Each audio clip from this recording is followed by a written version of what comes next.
COVID-19 recovery above 90%, India has a vast population of people who have suffered and recovered from the novel coronavirus. However, many patients complain of various kinds of post-COVID complications and difficulties, from chronic fatigue to breathlessness to palpitations and so on. We questioned Dr. M.C. Misra, former director of All India Institute of Medical Sciences, AIIMS, New Delhi, about how one can recover from these post-COVID health problems. So as regards post-COVID care to those who had mild disease or moderate disease where there was no lung involvement, that you did not need any oxygen support, you did not need any non-invasive or invasive ventilation. There are not very many sequelae one would anticipate in post-COVID phase.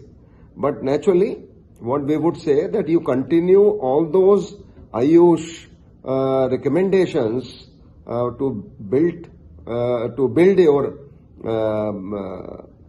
immunity for further strength, and also breathing exercises, pranayam, anulom vilom, kapal bharti. As soon as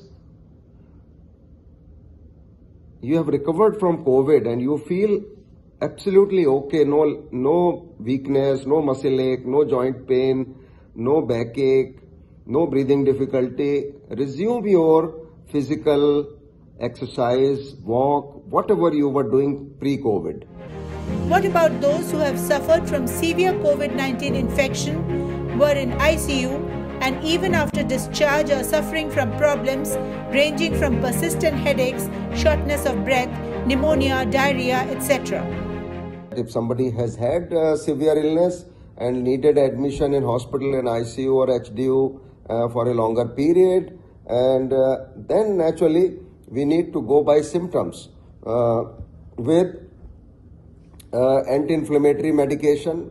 These patients might be needing for a longer period. The weakness in the body has to be dealt with again with the proper dietary advice, where you consume some proteins, some carbohydrates, and also vitamins, minerals, trace elements like vitamin D people are giving, zinc people have been supplementing, and other magnesium, iron, and all that.